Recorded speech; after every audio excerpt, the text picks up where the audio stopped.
Yes, we are waking up to some healthy nutrition this morning, and Adeola Adeleye is a registered dietitian, nutritionist in Nigeria, and a managing consultant of Ask the Dietitian.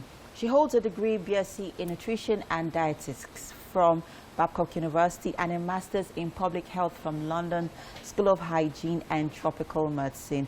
And this morning we will be talking about nutrition and cancer. Hey, hey, hey, good morning. Good morning. All right, so let's get right to it. What is the role of diet in preventing cancer?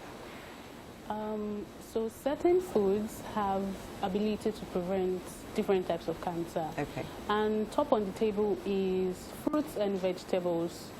And fruits that are very colorful, your oranges, your apples, your bananas, and your vegetables in any form. So vegetables not limited to only carrots and cabbages. It also includes the green leafy vegetables. Okay. And these foods, research has proven that when you have at least 4 servings in a day, and 4 servings means 1 serving of fruit is just 1 apple or 1 small banana, and 1 serving of vegetables is like 1 cup of vegetable. Okay. So if you have like 4 servings in a day, research has shown that it can prevent cancer up to 50%. Interesting. Well, now let's talk about those particular fruits. I know you mentioned carrots and a few of them, but it would be nice for you to list them out so that those watching could, know and then look out for them. So we have carrots, we have cabbages, we have green vegetables like shoko, ugu, okay. tete, okay. Green, the green one they call green. Okay, what about eforivo? Yeah, you use shoko to make eforivo. Okay, no, I mean, sorry, I was talking ewedu. Yes, yeah. Ewedu okay. As well, and okra. And okra, oh, yes. Okay, great. Now, let's talk about foods that influence cancer. I mean, there's so many of them around us. I mean, we eat some of these things every single day. Now, let's mention some of them. Number one, food that can influence cancer are processed meats. And processed meats includes things like hot dogs, canned meats, sausages, bacon, ham. Ham, ooh, wow, interesting. Yes. All right.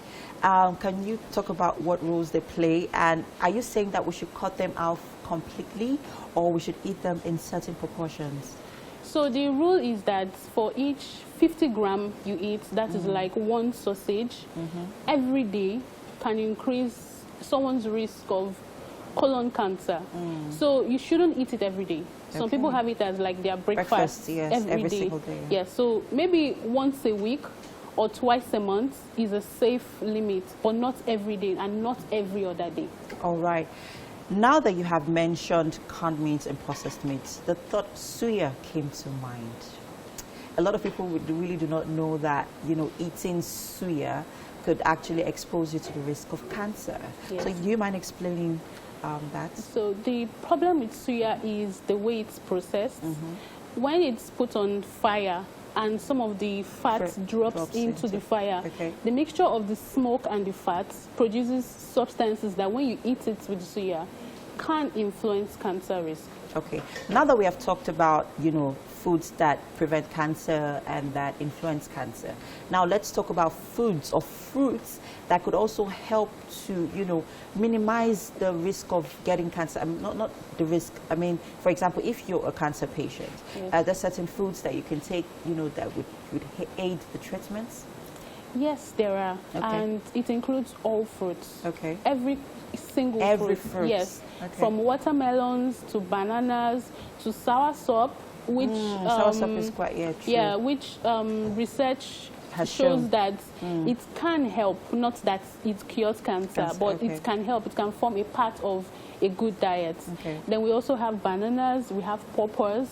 All fruits can be taken to aid the treatment of cancer. All right, fantastic. It's when it comes to dieting, I mean, one cannot just limit yourself to taking just fruits.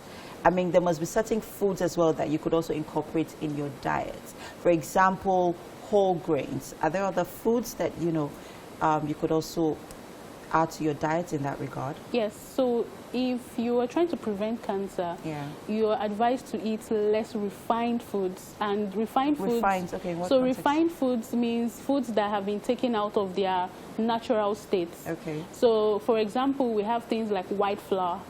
White flour. White flour, the normal flour that we have. Whole wheat flour is a better option, but in the case that you don't have access to whole wheat flour, you shouldn't take too much of refined food. So you can do more whole grains.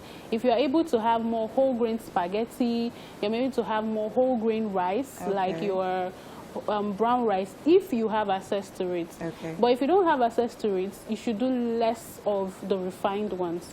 Yes. The refined ones. All right, fantastic. This has been an interesting conversation so far. Thank you very much.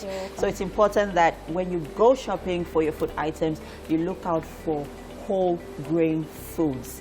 You know, and the packet's actually always stated there. And if you want to join the conversation, you want to also, have access, or you have questions to ask the dietitian here, you could send your comments to our social media platforms at TVC Connect, and I'm sure she'll be waiting to, respond to all of them. And that's it for now. There's still so much more, guys. Stay with us.